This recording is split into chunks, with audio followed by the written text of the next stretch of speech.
दोस्तों नमस्कार। अभी हाल हमने बात की घातकता की। हमने जाना कि घातकता किसी संकट से प्रभावित हो सकने की संभावना को दर्शाती है।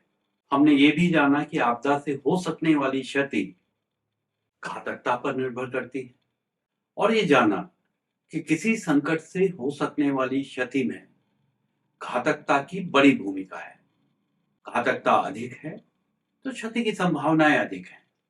अगर घातकता न्यून है, कम है, तो संभावित क्षति का परिमाण कम होगा। तभी तो हम घातकता के बारे में इतने विस्तार से बात कर रहे हैं, क्योंकि घातकता को समझकर ही हम आपदा सुरक्षा के उपाय कर सकते हैं, आपदा से बच सकते हैं। हमने बात की संरचनात्मक घातकता की, स्थान संबंधित घातकता की, आर्थिक सामाजिक घातकता की। आज हम बात करेंगे गैर संरचनात्मक घातकता या नॉन स्ट्रक्चरल वल्नरेबिलिटी की। जैसा कि नाम से स्पष्ट है, संकट में संरचना सुरक्षित रहती है, परंतु उसके अंदर संकट के कारण क्षति होती है और क्षति इस तरह की होती है कि संरचना संकट के बाद या आपदा के बाद उपयोग में लाने योग्य नहीं रह पाती है। और अगर हम भूकंप के परिप्रेक्ष्य में विशेष रूप से बात करें, तो भूकंप की स्थिति में होने वाली जो क्षति है ज्यादातर गैर संरचनात्मक होती है। संरचना सुरक्षित रहती है, परंतु उसके अंदर जो नुकसान होता है उसका परिमाण बहुत ज्यादा होता है। और गैर संरचनात्मक घातकता है वो जो महत्वपूर्ण अवसंरचनाएं हैं, पुलिस स्टेशन हो सकता है, जिलाधिकारी कार्यालय हो सकता है, अस्पताल हो सकता है, उसके परिप्रेक्ष्य में बहुत महत्वपूर्ण हो जाती है। अगर हम किसी आपदा के परिप्रेक्ष्य में बात करें, तो आपदा के बाद सबसे पहला काम जो है वो है घायलों को बचाना, उनके जीवन की रक्षा करना। ऐसे में अस्पताल को अपनी क्षमता से अधिक काम करना पड़ेगा, लोगों की मदद करनी पड़ेगी। परंतु कुछ स्थितियों में हो सकता है अस्पताल की बिल्डिंग तो ठीक ठाक हो, परंतु उसके अंदर जो सुविधाएं हैं वो संकट के कारण, आपदा के कारण काम करने योग्य नहीं रह पाती हैं। आप अक्सर अस्पताल डिस्पेंसरी जाते होंगे, वहाँ कई बार आपने देखा होगा कि दवाइयाँ खुले रैक में रखी रहती हैं। उसमें कांच की बोतलें भी हो सकती हैं, दूसरी दवाएं भी हो सकती हैं। जो मरीजों को ग्लूकोज या खून दिया जाता है वो प्रायः ट्राइपॉड में खड़ा रहता है। ट्राइपॉड में हम बॉटल लटका के रखते हैं। जो मरीजों तक ऑक्सीजन आ रही होती है वो पाइप के जरिए आती है।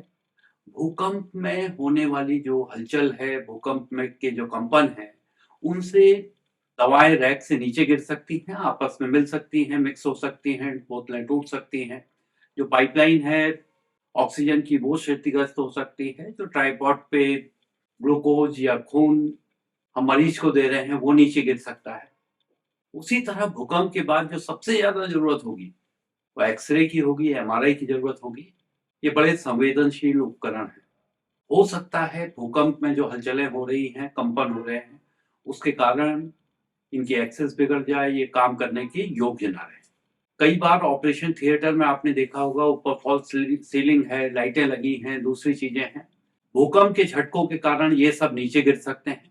यानी अस्पताल की बिल्डिंग तो ठीक ठाक है, परंतु वो अपना काम करने में सक्षम नहीं है। ऐसा ही अन्य संरचनाओं के साथ भी हो सकता है। आपदा के बाद जो दूसरी सबसे जरूरी चीज है जिसकी हम सभी को जरूरत पड़ेगी, वो है आपस में संपर्क करने की। हो सकता है आपदा के समय आप अपने ऑफिस में हो, आपके बच्चे अपने स्कूल में हो, आपकी पत्नी हो सकता है घर में हो। आप कैसे एक दूसरे को ये बताएंगे या एक दूसरे तक ये संदेश पहुंचाएंगे कि आप सुरक्षित हैं, चिंता करने की जरूरत नहीं है। आज के समय में हो सकता है आपको ये लगे कि आप मोबाइल उठाएंगे और बात कर लेंगे। पहली चीज तो ये कि आपदा के समय हर व्यक्ति यही कोशिश कर रहा होगा, तो बहुत मुमकिन है कि आपका फोन लगे ही ना।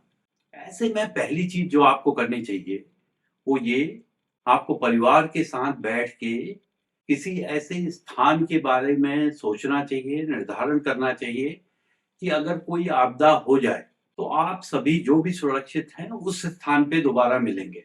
क्योंकि हो सकता है मोबाइल के द्वारा, फोन के द्वारा आप एक दूसरे से संपर्क ना कर पाए।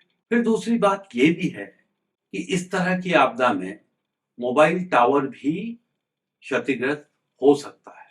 अगर मोबाइल टावर ही क्षतिग्रस्त हो जाए तो कोई भी एक दूसरे से बात नहीं कर पाएगा, नहीं लोगों की मदद में लगी हुई जो फोर्सेज हैं, वो एसडीआरएफ हो सकती है, एनडीआरएफ हो सकती है, पुलिस हो सकती है, प्रशासन हो सकता है, वो बाहर से मदद मंगवा पाएगा और न ही बाहर किसी को पता चल पाएगा कि यहाँ क्या हुआ है। ऐसे में समय रहते उपाय करना जरूरी है।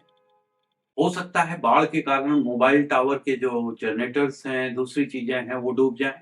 हो सकता है बिजली के जो ट्रांसफॉर्मर्स हैं वो डूब जाएं, वो आपदा से प्रभावित हो जाएं। ऐसे में क्या आपने या हमने अपने मोबाइल फोन्स को चार्ज करने की कोई व्यवस्था की है? अगर चार्ज ही नहीं होगा तो हम संपर्क कैसे करेंगे? इस परिप्रेक्ष्य में आपसे अपेक्षा ये है कि अपने घर के बारे में सोचिए कि आपका टेलीविजन, कंप्यूटर, अलमारियां, फ्रिज, विशेष रूप से आपके घर के बाहर लगा आपका एयर कंडीशनर भूकंप के झटके झेल पाएगा? क्या इनमें से कोई नीचे नहीं गिरेगा? अगर आपको जरा सी भी शंका है तो समय रहते किसी विशेषज्ञ से परामर्श कीजिए और इन सब की सुरक्षा सुनिश्चित करवाइए। सच मानिए, आपदा से संरचनाओं को जितना नुकसान होता है उससे कहीं ज्यादा नुकसान घर के अंदर होता है, संरचनाओं के अंदर होता है। समय रहते कुछ करके, कुछ सोच के आप अपने संभावित नुकसान को कम कर सकते हैं, अपने आप को सुरक्षित रख सकते हैं, अपने परिवार को सुरक्षित रख सकते हैं। अगर आपको हमारी बातें इस चैनल में किया गया वार्तालाप अच्छा लग रहा हो तो हमारी बातों को शेयर कीजिए, लाइक कीजिए और चैनल को सब्सक्राइब कीजिए। नमस्कार।